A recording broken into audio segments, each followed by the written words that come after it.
प्रणाम जी। मोमिने ही परीक्षा जोशनांग समाए, बाहिर शीतलता होए गई, माहे मिलाप धनी को चाहे, माहे मिलाप धनी को चाहे।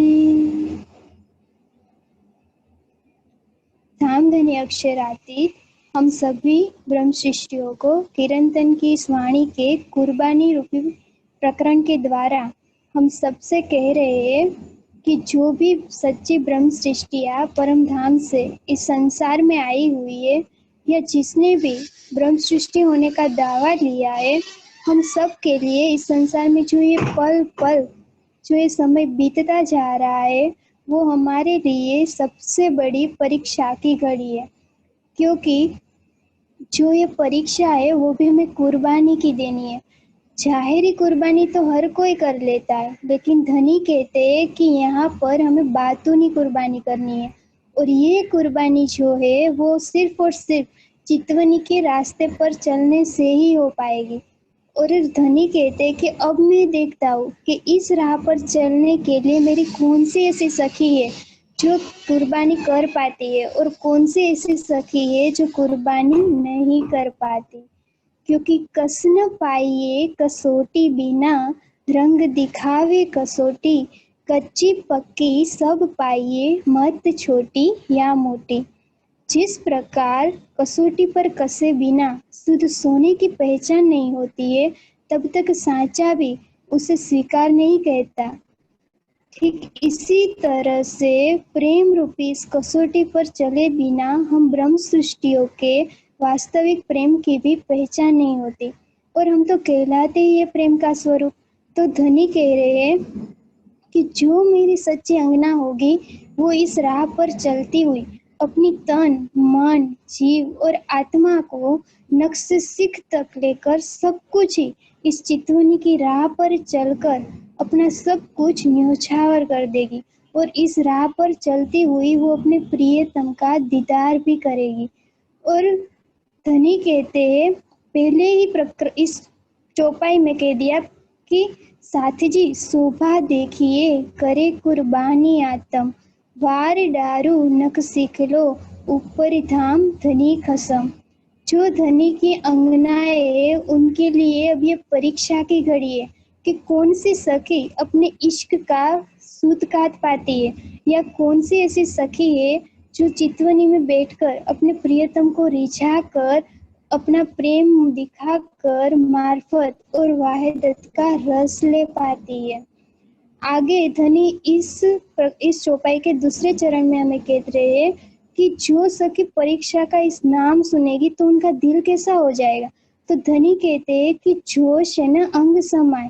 जैसे ही वो इस वाणी के धनी के प्रेम के रंच मात्र भी शब्द के इशारों को सुनेगी, उसी पल में उनका जो ये दिल होगा वो इतना प्रेम और जोश से भर जाएगा कि वो अंदर समा ही नहीं पाएगा। सीमा से भी परे उनके दिल से इतना प्रेम का प्रवाह निकलेगा, इतना जोश होगा कि वो अंदर समा ही नहीं पाएगा।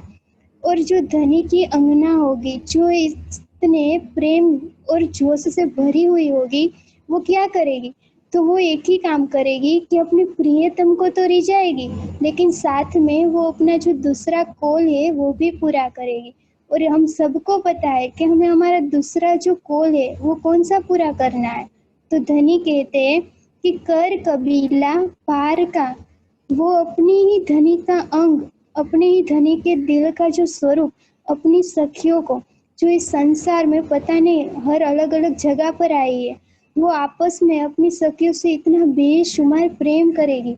और सिर्फ सखियों से ही नहीं, बल्कि इस संसार के हर एक चेतन तत्व के दिल में भी वो अपने प्रियतम के प्रति इतना प्रेम भर देगी, इतना दर्द भर देगी उनको पाने का, कि वो भी उनके दिल में समा नहीं पाएगा।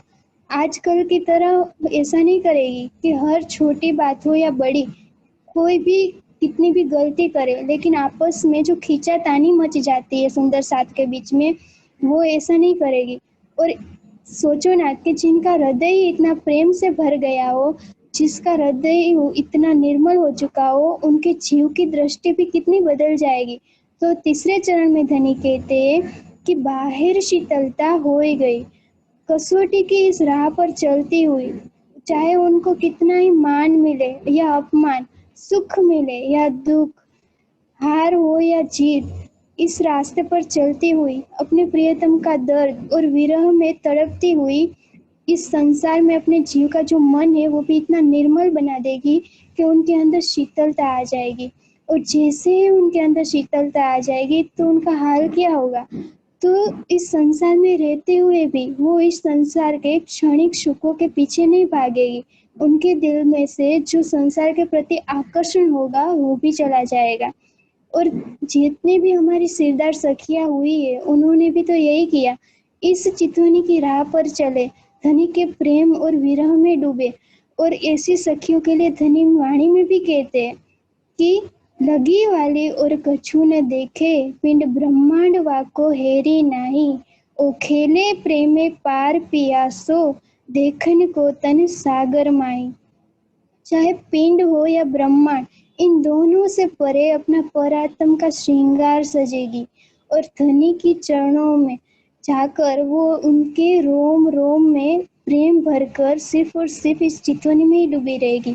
सोचो ना, जिसने अंदर से बाहर से संसार के प्रति आकर्षण हटा दिया हो, जो धनी के प्रेम में डूब गई हो, इतना होने के बाद भी उनके अंदर क्या तड़प रहती है। तो आगे के लास्ट चरण में धनी कहते हैं कि माहे मिलाप धनी को चाहे।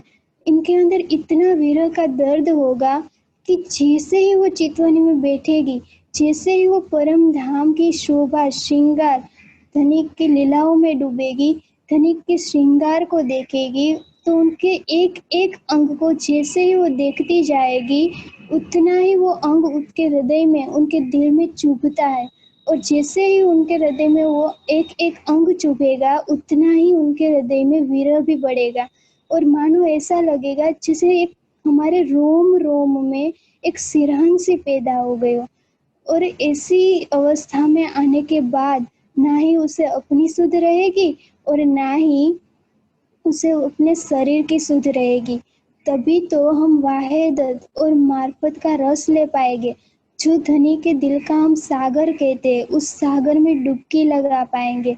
और डुबकी लगाने के बाद, मार्फत और वाहिदत में डूबने के बाद भी, हम उसमें गोता लगाने के बाद भी डूबेंगे नहीं, लेकिन उनको मापेंगे। इस तरह से हमें चितवनी की इस राह पर चलना है, क्योंकि इत ही घर बैठे जागे धाम, पूरे मनोरथ हुए सब काम। बस इतना ही कहकर मैं मेरी वाणी को विश्राम देती हूँ। प्रणाम जी सुंदर साथ जी।